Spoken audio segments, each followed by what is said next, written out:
तो आज विशेष मैं आप सभी के सामने कुछ बाबा की ज्ञान की पॉइंट शेयर करने जा रही हूँ। कल शाम को दादी जानकी ने वहाँ पांडव भवन में बहुत अच्छी क्लास कराई थी। तो क्लास में विशेष दादी जी यही बता रही थी कि वर्तमान समय के आधार पर हम सब का पुरुषार्थ ये होना चाहिए कि हम डबल लाइट बन करके रहे। ब्राह्मण जीवन में डबल लाइट कैसे रहे, उसके लिए कुछ युक्तियाँ प्रयुक्तियाँ दादी जी अपने अनुभवों के आधार से शेयर कर रही थी। क्योंकि हम सबको पता है कि इस ब्राह्मण जीवन में छोटी छोटी बातें तो आती ही रहती है। जब छोटी छोटी परीक्षाएं समस्याएं आती है तो कभी कभी मानव मन थोड़ा उलझ जाता है, कंफ्यूज्ड हो जाते हैं। पता नहीं चलता है कि इस समय हम क्या करें, कैसे करें। फिर हमारी आत्मा भारी हो जाती है, और जब आत्मा भारी हो गई, मन भारी हो गया, तो फिर बाबा के साथ हमारा योग नहीं लग सकता। तो मैं आपको भी कुछ यही बात अपने अनुभवों के आधार से आपके साथ शेयर करूंगी कि क्यों हम लोग भारी हो जाते हैं। क्योंकि बाबा ने तो हम बच्चों को टाइटल दिया है कि आप बच्चे हो डबल लाइट, आत्मा भी लाइट और मन से भी लाइट। तो ऐसा डबल लाइट वैसे रहना तो चाहिए, लेकिन कभी कभी थोड़े भारी हो जाते हैं। तो भारीपन आने का कारण क्या है? तो बाबा हम बच्चों को मुरलियों में सुनाते हैं कि कई ऐसी छोटी छोटी बातें आती है हमारे जीवन में जो आत्मा को भारी कर देती है।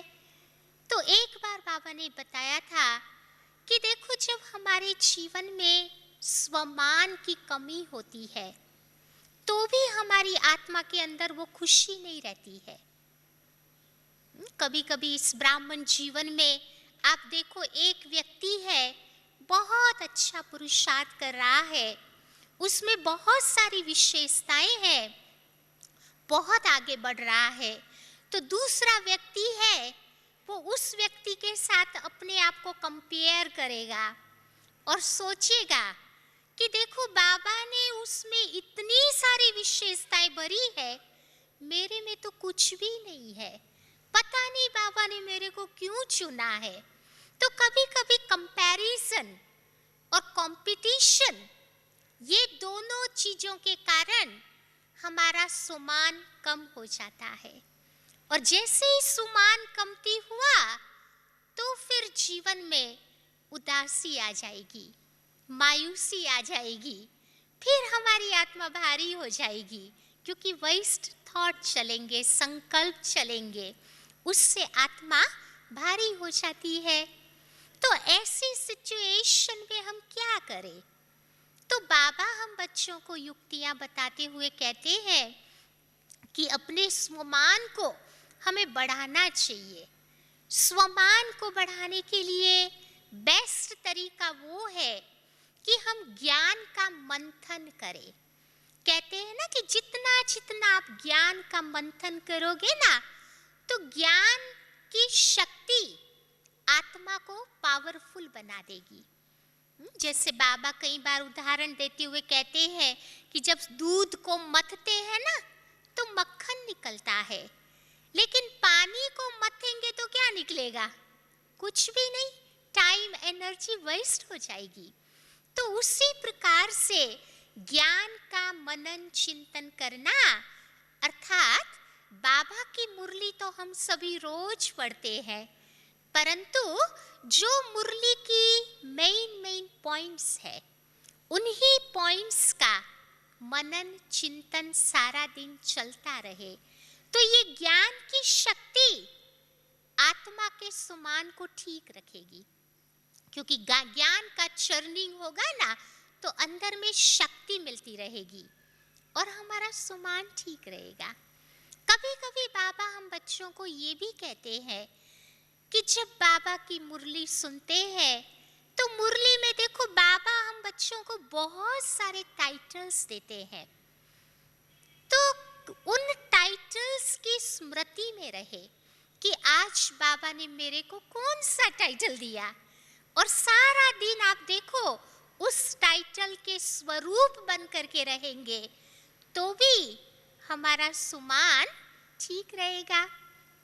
कभी कभी बाबा ये भी तो कहता है कि जब भी हमारी आत्मा भारी हो जावे ना, तो उस समय जो हमारे मुरली के अच्छे अच्छे गीत है, वो गीत बाबा कहते हैं गुनगुनाना शुरू कर दो या तो सुनना शुरू कर दो। तो अच्छे अच्छे ऐसे मुरली के गीत फिर से आत्मा के अंदर वो शक्ति भर देंगे, फिर हमारा सुमान उससे भी ठीक रहेगा। एक बार मुझे याद है कि जब विदेशों में जब भी कोई विशेष प्रसंग होता है ना, तो हम लोग हर एक को ब्लेसिंग्स देते हैं, वरदान देते हैं। जैसे भारत में भी कई दिन त्योहार के दिन होते हैं या विशेष पर्व पर हम हर आत्मा को ब्लेसिंग्स देते हैं। तो इस प्रकार जो भी ब्लेसिंग्स हमें बाबा से मिले हुए हैं, दादियों से मिले हुए हैं, उन ब्लेसिंग्स को हम याद रखें। उन ब्लेसिंग्स की स्मृति भी आत्मा को शक्तिशाली बना देती है। एक दिन मैं किसी भाई से बात कर रही थी, वो भाई मुझे अपना अनुभव सुनाता था। वो कहता था कि बहन जी मैं 25 साल से इस राजयोग का अभ्यास कर रहा हूँ, और 25 साल में आप समझ सकते हो उसके पास ढेर सारे वरदान मिले हुए थे। तो कहता था कि मैंने ये सारे वरदानों की बहुत सुंदर प्रदर्शनी अपने कमरे में लगाई हुई है, और जब भी कोई छोटी मोटी बातें आती है ना, तो वो कहता है मैं इधर उधर किधर भी नहीं जाता, सीधा अपने रूम में चला जाता हूँ और वहां जाकर के एक एक बाबा के वरदान पढ़ना शुरू कर देता हूँ।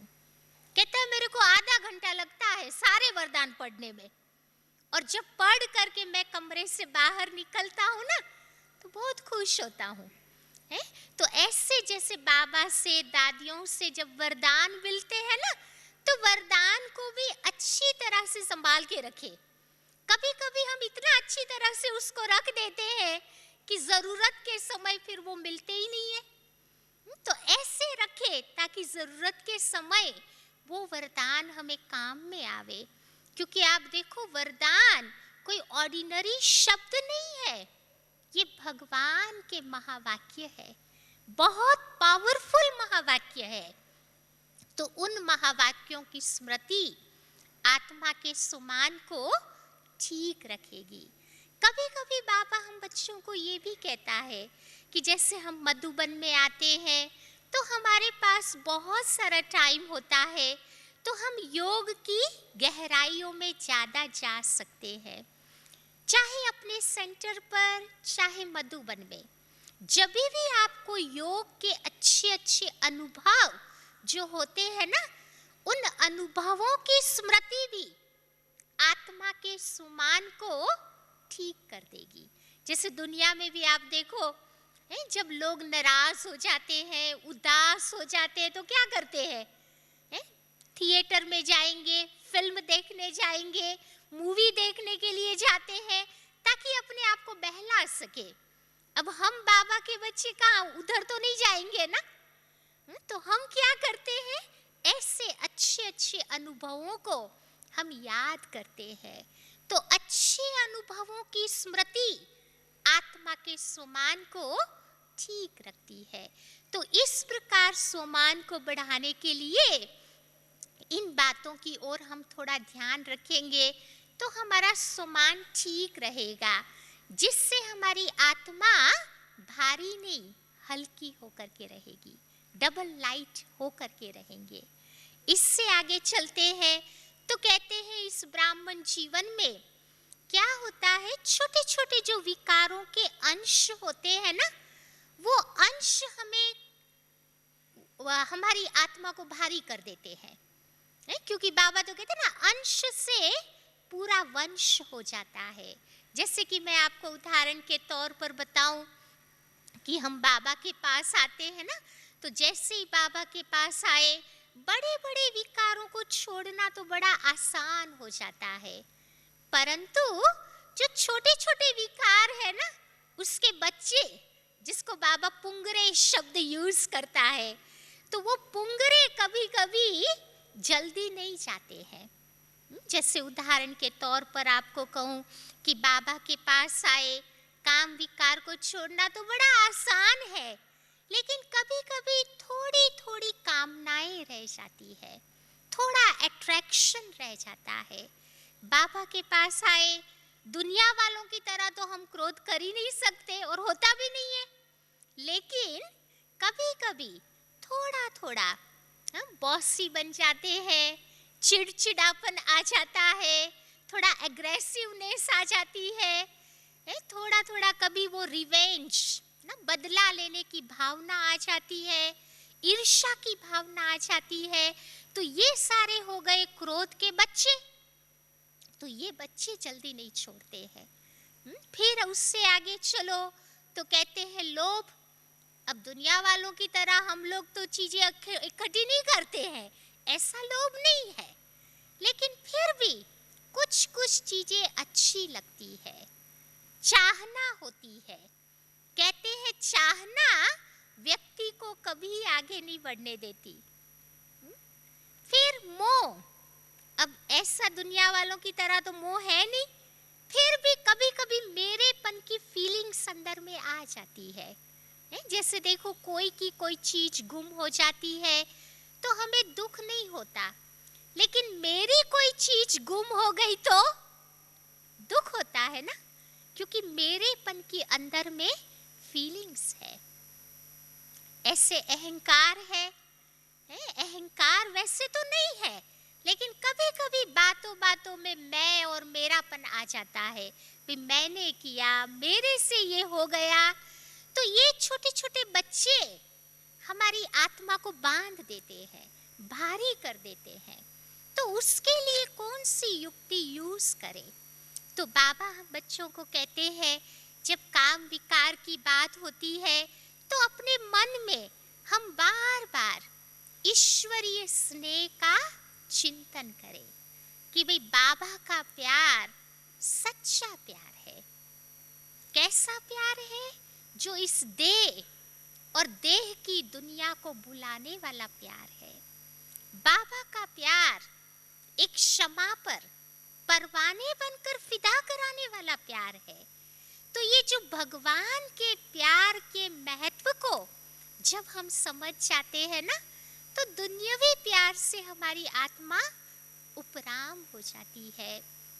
जब क्रोध की बात आती है तो बार बार बाबा हम बच्चों को कहते हैं कि अंदर ही अंदर प्रैक्टिस करें कि मैं आत्मा शांत स्वरूप हूँ। साइलेंस पावर को हम जमा करने का पुरुषार्थ करते रहे, साथ ही साथ सहनशीलता को अपने जीवन में बढ़ाते रहे, सहनशीलता के बारे में सोचते रहे। तो इससे ये क्रोध के पुंगरे छूटते जाएंगे। फिर लोभ की जब बात आती है तो बाबा तो कहता है कि बच्चे लोभ रखो, लेकिन किस में लोभ रखना है? भगवान के अविनाशी खजाने को प्राप्त करने का लोभ रखना है। तो लोभ से मुक्त होने के लिए मुझे अपने जीवन में संतुष्टता का गुण धारण करना होगा। तभी तो देखो बाबा हम बच्चों को बहुत अच्छा टाइटल देते हैं, कहते हैं ना कि तुम मेरे बच्चे हो संतुष्ट मणिया। संतुष्ट मणिया किसको कहते हैं? तो एक बार बाबा ने बताया था कि उसके लिए हमें 3 सर्टिफिकेट 3 से लेना होगा। सबसे पहला सर्टिफिकेट है अपने आप से संतुष्ट रहने का, जो मैंने आगे आपको बताया कि जितना जितना हमारा सुमान ठीक रहेगा ना, अपने आप से खुश रह सकेंगे। दूसरा है अन्य आत्माओं को भी खुश करने का। जैसे कभी कभी अपने आप को तो संभाल लेते हैं, लेकिन दूसरों के लिए चाहे आप कितना भी कुछ करो ना, कभी खुश नहीं होते हैं। तो उसके लिए क्या करो? तो बाबा ने एक बार बताया था कि बच्चे, रिगार्ड देने का अपना रिकॉर्ड ठीक रखो। देखो, औरों को और कुछ नहीं चाहिए। एक चीज हम लोगों से वो लोग एक्सपेक्ट करते हैं, वो है हम उनको रिगार्ड, रेस्पेक्ट देते रहे, तो इससे लोग खुश रहेंगे। और तीसरा है, बाबा को कैसे खुश करेंगे? बाबा तो देखो भोलानाथ है ना, बहुत जल्दी खुश हो जाता है। भक्ति में भी देखो 33 करोड़ देवी देवताएं कहते हैं ना, इन सब देवी देवताओं में नहीं चलता।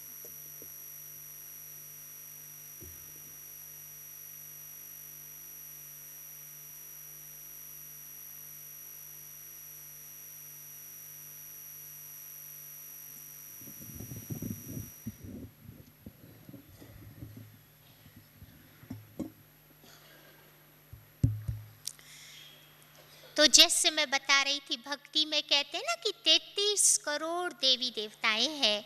उन सब देवी देवताओं में शिव बाबा को कहते हैं भोलानाथ, क्योंकि सबसे जल्दी खुश हो जाता है, इसलिए उनको भोलानाथ कहा गया है। मुझे एक उदाहरण याद आता है कि लास्ट ईयर मैं साउथ अमेरिका में गई हुई थी। तो वहाँ पर किसी शहर में एक अपना मंदिर था, तो मंदिर में प्रोग्राम रखा था, तो हम लोगों को इनविटेशन मिला था, तो मैं मंदिर में चली गई। तो मंदिर में प्रोग्राम करने के बाद एक युगल हमारे पास आया।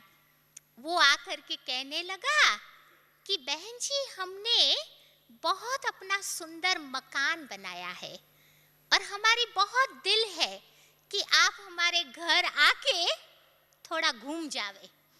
क्योंकि भक्ति में तो बुलाते हैं ना ऐसे साधु संत महात्माओं को, खास अपने घरों में बुलाते हैं ताकि घर पावन हो जावे। तो उस युगल ने मुझे निमंत्रण दिया, तो मैंने कहा हाँ जरूर मैं आऊंगी आपके घर में। तो दूसरे दिन वो लोग आए मेरे को लेने के लिए, तो मैं गई उनके घर में। तो बहुत सुंदर मकान था, समुद्र का किनारा, ऊपर हिल पर अच्छी तरह से मकान बना हुआ था। मैंने सारा मकान देखा और लास्ट में वो व्यक्ति मुझे एक कमरे में ले गया। तो वो पूजा का कमरा था। उसमें मैंने देखा ढेर सारी मूर्तियां, फोटोज वगैरह था। तो मैं बड़े ध्यान से देख रही थी एक एक फोटोज, मूर्तिस वगैरह को। फिर उस व्यक्ति ने, वो भाई ने मुझे प्रश्न पूछा कि बहन जी, इतने सारे भगवान, इसमें से आप कौन से भगवान को याद करती हो? तो मैंने फिर से ध्यान से देखा, तो फिर मेरे मुख से शब्द निकल गए कि अरे यहाँ तो बच्चे ही बच्चे हैं, बाप तो है ही नहीं। तो वो भाई थोड़ा हैरान हो गया, कहता है कि बहन जी आप क्या कह रहे हो कि बाप है ही नहीं, बाप कौन है? तो फिर मैंने कहा कि भाई परमात्मा शिव, वो बाप है, वो तो मुझे दिखाई नहीं दे रहे हैं। तो फिर मेरे को कहा कि बहन जी बाप भी है। मैंने कहा कहाँ पर है? तो फिर उसने कहा कि बाप घर के बाहर बैठा है। जैसे कि मैं आपको बताऊं, विदेशों में क्या होता है, अंदर में सब गालीचे वगैरह होता है ना, तो वो शिवलिंग को घर के अंदर में नहीं रखते हैं, क्योंकि रोज उसके ऊपर तो वो पानी दूध चढ़ाना होता है। इमेजिन करो अगर घर के अंदर हो तो सब गंदा हो जावे, तो वो लोग घर के बाहर में रखते हैं शिवलिंग को। तो मेरे को कहता है वो घर के बाहर है। मैंने कहा दिखाओ मेरे को कहाँ पे रखा हुआ है। फिर उसने मुझे दिखाया, तो मैंने ऐसे ही शिवलिंग देखा और मैं अपने आप अंदर से बाबा से बात कर रही थी कि मैंने कहा देखो बाबा, आप ज्ञान मार्ग में तो भोले हो ही हो, हम जानते हैं, लेकिन आप भक्ति मार्ग में भी कितने भोले हो। खुद घर के बाहर बैठे हो और अपने बच्चों को अंदर में अच्छी तरह से कमरे में बिठाया है। तो तो फिर मैंने उस व्यक्ति को बताया कि भाई परमात्मा शिव तो सबसे ऊंचा है, वो तो घर के अंदर में होना चाहिए। और उसी दिन शाम को मंदिर में एक दूसरा प्रवचन था, वो परमात्मा के बारे में था। तो ये युगल वहां मंदिर में आए थे, इन्होंने सुना कि ये परमात्मा शिव सबसे ऊंचा है। तो जिससे अंदर में उसको कुछ गया, समझ में आया, तो जैसे ही वो घर आया ना, तो वो शिवलिंग बाहर से अंदर ले आया। अब सवेरे क्या होता, उसका नियम होता था, वो दूध पानी वगैरह चढ़ाता था। तो फिर वो दूध पानी कहता है अब मैं कैसे चढ़ाऊं, वो कंफ्यूज्ड हो गया। फिर मेरे को फोन किया कि बहन जी मैं परमात्मा शिव को घर से तो अंदर ले आया अब उसके ऊपर ये दूध पानी कैसे चढ़ाऊं। तो फिर हमने उनको समझाया कि भाई जी आपने बहुत सालों तक इनके पर ये चढ़ाते ही रहे हो ना, अब परमात्मा शिव आपके पर प्रसन्न हो गए हैं, वो खुद आपके ऊपर ज्ञान का लोटा चढ़ाने आए हैं, तो आप क्यों नहीं उसको स्वीकार कर लेते हो। फिर धीरे धीरे उस युगल ने कोर्स करना आरंभ किया, धीरे धीरे फिर वो बाबा के बच्चे बन गए। तो मेरा कहने का भाव ये है कि शिव बाबा तो बड़ा भोला है, उसको और कुछ नहीं चाहिए, फिर भी भोलानाथ बाप अपने बच्चों में एक बात एक्सपेक्ट करता है, एक बात वो चाहता है। वो कौन सी बात? तो वो है सच्चाई, सफाई है। तभी तो मुरली में हम लोग सुनते हैं ना, बाबा क्या कहते हैं, सच्चे दिल पर साहेब राजी है। अगर हमारा सच्चा दिल है तो बाबा हमारे पर खुश रहेगा। तो ऐसी संतुष्टता की शक्ति जब हम जीवन में धारण कर लेते हैं ना, तो फिर हमारा लोभ छूटता जाता है। फिर मोह के लिए कौन सी बात याद रखे है, तो अटैचमेंट जिसको हम अंग्रेजी में कहते हैं, तो उससे फ्री होने के लिए हमें अंदर में डिटैचमेंट, उपराम वृत्ति को धारण करना होगा कि भाई मेरा तो एक शिव बाबा, दूसरा न कोई। जो भी मेरे सगे संबंधी है वो सारे इसी जन्म के हैं ना। जैसे ही मेरा ये जन्म पूरा हो जाएगा वो तो सब खत्म हो जाएंगे। तो जैसे ये अंदरूनी वो जो संबंध बाबा के साथ हमारा रहता है ना, तो उससे हमारा मोह बाबा दूर कर देता है। और अहंकार के लिए बाबा हम बच्चों को कहता है कि हमें नम्रता का अवतार बन करके रहना है। जैसे हमारे में कहावत है, कहते हैं ना, जो नमता है वो सबको पसंद पड़ता है, झुकने वाला व्यक्ति सबको पसंद होता है। देखो जिस वृक्ष पर ढेर सारे फल होते हैं ना, वो वृक्ष झुका हुआ होता है। आपने वो नारियल का झाड़ देखा है ना, सीधा सीधा होता है। देखो उसके नीचे बैठो तो वो छाया भी नहीं दे सकता, वो नारियल का झाड़, और बैठो तो भी मुसीबत, नारियल गिरा तो तकलीफ हो जाएगी। और देखो ऊपर चढ़ भी नहीं सकते, फल तो लगा हुआ है, चढ़ भी नहीं सकते, चढ़ते चढ़ते गिर गए तो हड्डियां टूट जाएगी। तो ये बात बाबा कहता है कि अहंकारी व्यक्ति में अच्छे गुण होते हैं, लेकिन उसका फायदा दूसरे लोग नहीं ले पाते हैं। इसीलिए मुझे झुक करके रहना है, नम्रता की शक्ति को धारण करते हुए आगे बढ़ना है। मुझे याद है हमारे यज्ञ में जब क्वीन मदर होती थी, अपनी बड़ी दीदी, उसकी माँ, उसको बाबा क्वीन मदर कहता था। तो क्वीन मदर यही बात बताती थी, जब भी लेक्चर करती थी ना, तो 3 बात कहती थी, झुक झुक, मर मर, सिख सिख। यही उनके लेक्चर का सार होता था। अब उसमें ही देखो सारा ज्ञान का सार आ गया। तो ये बाबा कहता है जितनी जितनी नम्रता की शक्ति जीवन में आती जाएगी, जितना जितना वर्ल्ड सर्वर विश्व सेवाधारी बनकर के हम रहेंगे, उतना उतना बाबा कहते हैं हमारा अहंकार दूर होता जाएगा। तो ऐसे हर विकार की एक पॉजिटिव क्वालिटी हम जीवन में धारण कर लेते हैं तो उसके बाल बच्चे दूर हो जाएंगे।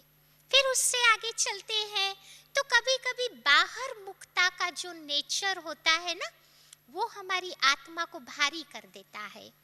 बाहर मुक्ता अर्थात बाहर में सब कुछ देखना कि भाई फलाना क्या करता है, फलाना ऐसा क्यों करता है, ये गलत करता है, उसको ये नहीं करना चाहिए। तो जिसको बाहर की सब चीजें दिखाई देगी, आप सोचो वो क्या करेगा है? रात तक तो उसकी आत्मा कितनी भारी हो जाएगी है? उसको तो नींद भी नहीं आएगी, क्योंकि वही बातें फिर सोचता रहेगा। मेरे को अभी एक बहन मिली थी, वो सोशल वर्कर थी, तो वो मुझे अपना अनुभव सुना रही थी। कहती थी कि मेरा काम है सारा दिन बैठ के लोगों की समस्याओं को सुनना, और जैसे मैं उनकी समस्याओं को सुनती हूँ ना, सुन सुन करके वो सारी बातें मेरे को याद आती है, और रात को कहती मैं सो नहीं सकती हूँ। दुनिया में तो देखो यही तो समस्या है ना।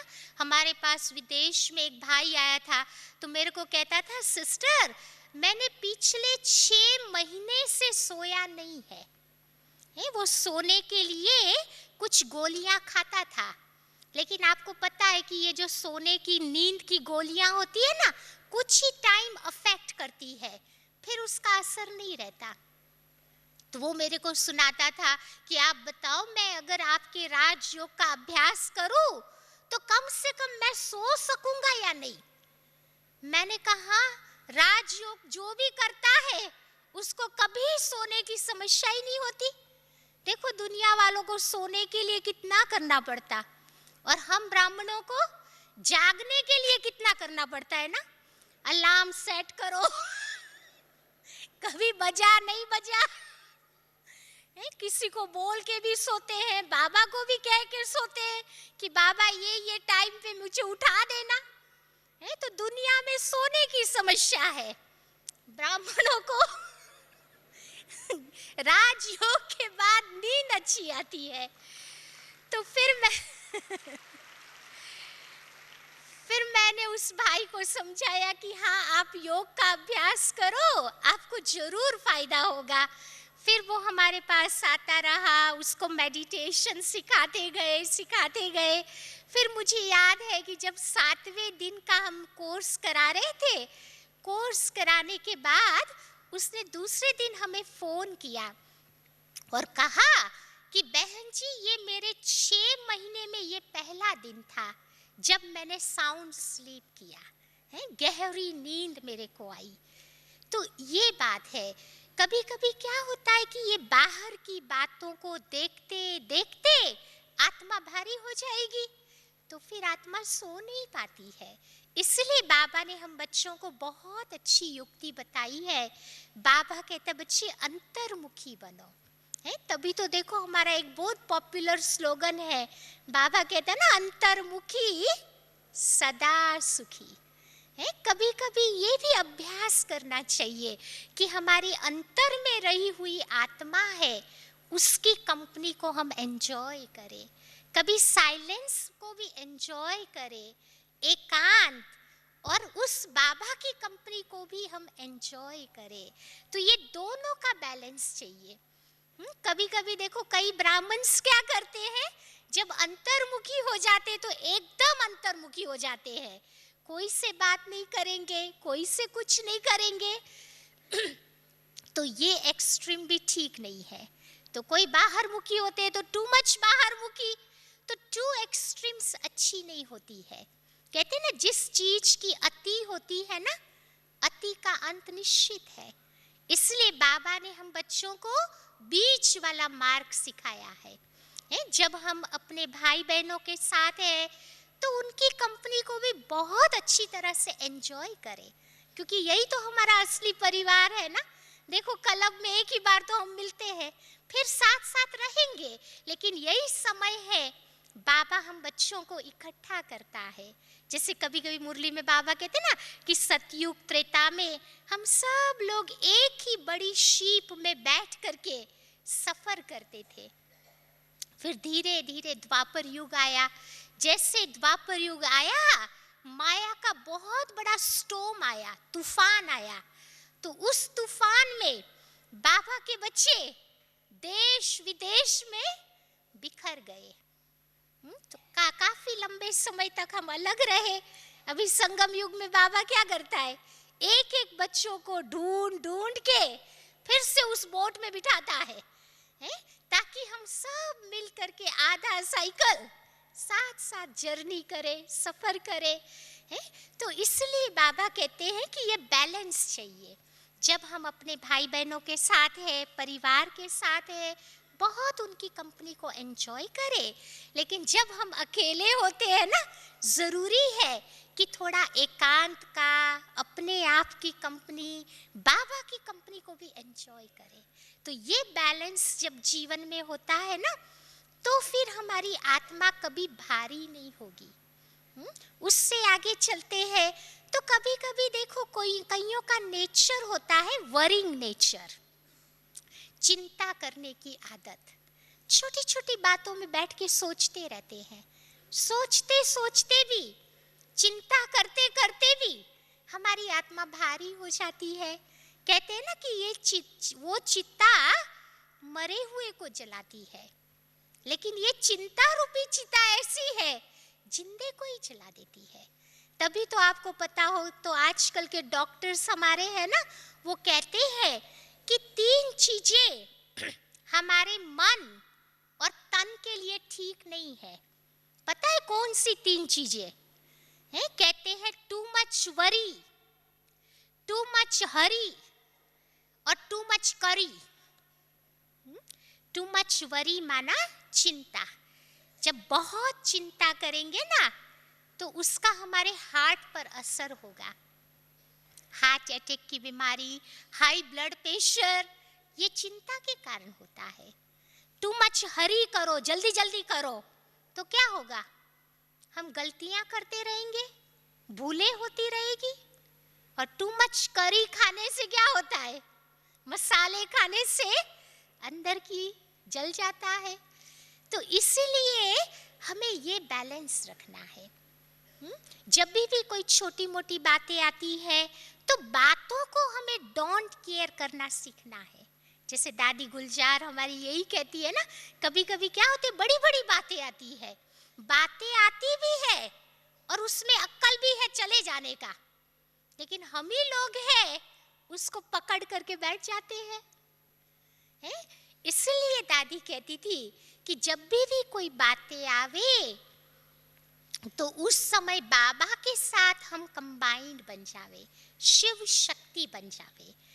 बाबा को कंपेनियन नहीं, दादी ने क्लास में बताया था, बाबा और आप कंबाइंड समझो, क्योंकि कंपेनियन आजकल क्या करते हैं, छोड़ के चले जाते हैं।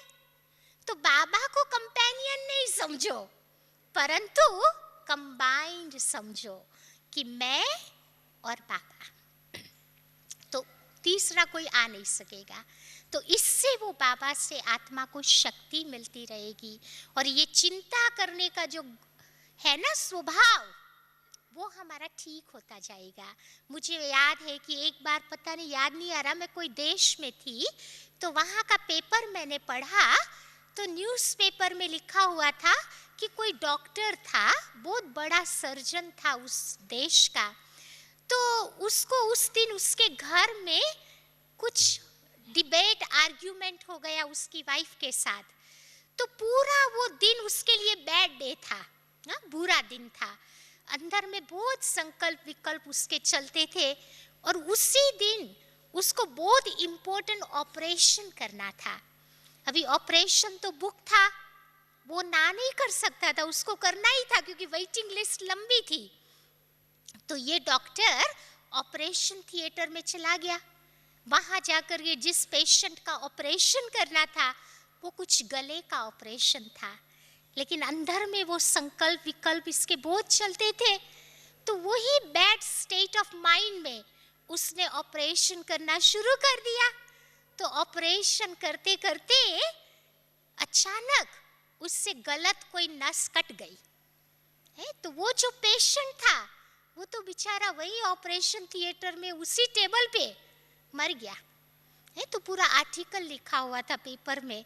तो आप देखो कभी कभी ये चिंता वाला जो नेचर होता है ना, स्वभाव, उससे बहुत कुछ गलत काम हो सकते हैं। इसलिए बाबा कहते हैं कि मुझे अपने आप का सरल स्वभाव बनाना है, ताकि उस चिंतामणि के चिंतन से हमारी सब चिंताएं दूर रहे और हमारी आत्मा हल्की रहे। तभी तो हम बाबा के पास जा सकेंगे ना।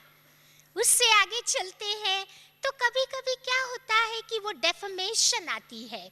चलो कोई व्यक्ति आपकी ग्लानि करता है, निंदा करता है, कोई बुरी बात आपको बोल देता है, तो जब उनकी बातों को हम सुनते हैं ना, सुनते सुनते भी हमारी आत्मा भारी हो जाती है। तो ऐसे समय में हम क्या करें? तो दो बातें हैं।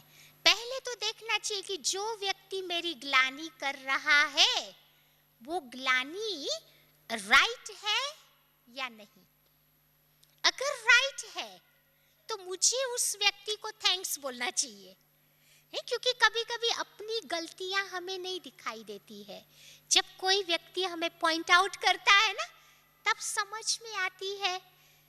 तो अगर मेरे अंदर वो चीज है तो फिर हमें पुरुषार्थ करके उस नकारात्मक वृत्ति से दूर रहना है।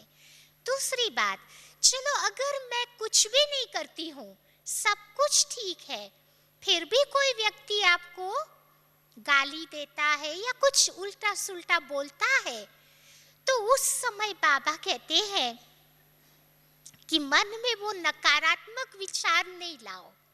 उस समय भी बाबा कहते हैं उस आत्मा के प्रति आप अपने मन में अच्छे विचार क्रिएट करो, ताकि हमारी शुभ भावना उस आत्मा की बुरी भावनाओं को बदल दे। मुझे एक उदाहरण याद है कि एक बार मैं न्यूजीलैंड में थी, तो वहाँ पर एक बहन थी जो क्लास में आती थी, माता थी। तो इसने राज योगा को अच्छी तरह समझ लिया था, बहुत फायदे होते थे, तो वो क्लास में आती थी। लेकिन इसका जो पति था ना, वो उसी देश का बोर्न और ब्रॉट अप था, वहाँ का जन्मा, वहाँ का पला था। तो ये व्यक्ति जरा भी धार्मिक विचार वाला नहीं था, तो उसको ये सब बातें अच्छी नहीं लगती थी। तो शुरू शुरू में तो सब कुछ ठीक चला, लेकिन धीरे धीरे जब वो मर्यादाओं की बातें आती है ना, तो फिर घर में थोड़ी हलचल शुरू हो गई। तो फिर इसका पति उसको रोकता था कि भाई तुमको सेंटर पर नहीं जाना है। और जब कुछ होता था तो ये बहन मुझे फोन करके बताती थी कि भाई ऐसे ऐसे मेरा पति मेरे को कहता है, मैं क्या करूं। फिर भी वो चुपके कुछ युक्तियां निकाल के आया करती थी। तो एक बार पकड़ी गई, तो फिर इसके पति ने इसके ऊपर बहुत गुस्सा किया। मैं भी उसको मिली हुई थी, मेरे को भी जानता था, उसने मेरे पर भी बहुत गुस्सा किया। तो फिर बाद में थोड़ा समय ऐसे चलता रहा। मैं उसको एनकरेज करती रहती थी कि चलो वो कुछ भी करे, आप अपने मन में शुभ भावना रखो। भाई उसके अंदर ऐसे क्यों विचार आते हैं? क्योंकि उसके अंदर थोड़ी बैड इंप्रेशंस थी। लेकिन अगर हमारे अंदर शुभ भावना होगी तो हमारी शुभ भावना उसको ठीक कर देगी। और मैं अपने आप को भी समझाती रही कि मुझे भी अपने अंदर नेगेटिव विचारों को नहीं लाना है। तो फिर क्या होता था, जब कोई सेंटर पर विशेष प्रोग्राम्स होता था, कोई फंक्शंस होते थे, तो मैं उनको बड़े प्यार से निमंत्रण देती थी, इनवाइट करती थी। और ये व्यक्ति सचमुच में मेरे को हेट करता था, घृणा करता था, बहुत अच्छी तरह से नहीं बात करता था। तो मैंने अपने आप को समझाया कि ठीक है, मैं तो कोई गलत काम नहीं कर रही हूँ। कर्म की गति तो यही कहती है ना कि भाई आप अच्छे कर्म करते रहो, अच्छे कर्म का फल अच्छा होना ही है। तो मैंने अपना काम कंटिन्यू रखा। तो 6 महीने तक ऐसे चलता रहा। मैं उसको प्यार से निमंत्रण दूं और वो मेरे पर गुस्सा करे। फिर 6 महीने के बाद एक दिन इस व्यक्ति को रियलाइज हुआ और वो सोचने लगा कि ये बहन हर टाइम मेरे साथ अच्छा व्यवहार करती है, लेकिन आई एम नो गुड, मैं कुछ ठीक नहीं कर रहा हूँ। तो फिर उसने उसकी वाइफ को बोला कि पता नहीं आप लोगों के पास कोई शक्ति है जरूर, मैं देखना चाहता हूँ कि ऐसी कौन सी शक्ति है आपके पास। तो फिर वो उसको लेकर के सेंटर पर आई। सेंटर पर आकर के हम बैठे, थोड़ी बातचीत की उससे, उसके अंदर जो गलत फहमी थी ना निकालने की कोशिश की। फिर मैंने उसको एनकरेज किया 7 डेज कोर्स करने के लिए। तो 7 दिन के कोर्स के लिए भी वो अग्री हो गया। फिर आने लगा। फिर मुझे याद है जब 7वां दिन मैं फाइनल लेसन दे रही थी, तब ये भाई की आंखों में आंसू आ गए। तब वो मुझे कहने लगा कि sister I feel so bad, कि मैंने जो किया अब मुझे याद आ रहा है ये ठीक नहीं है। फिर उसने माफ़ी मांगी, फिर बाद में ठीक हो गया। तो मेरा कहने का मतलब ये है कि अगर हमारी किसी आत्मा के प्रति शुभ भावना होती है तो ज़रूर उस आत्मा को पहुंचती है, लेकिन उसके लिए हमारे में चाहिए धैर्यता की शक्ति और साथ साथ सहनशीलता। तो इससे सब कुछ ठीक हो जाता है। तो इस प्रकार इन सब बातों के पर अगर हमारा थोड़ा ध्यान रहेगा तो फिर बाबा कहते हम बाबा के बच्चे डबल लाइट बन सकेंगे और बाबा के साथ हमारा कनेक्शन ठीक रहेगा, जिससे आत्मा में शक्ति आती रहेगी और हमारी आत्मा शक्तिशाली बनती जाएगी। ओम शांति।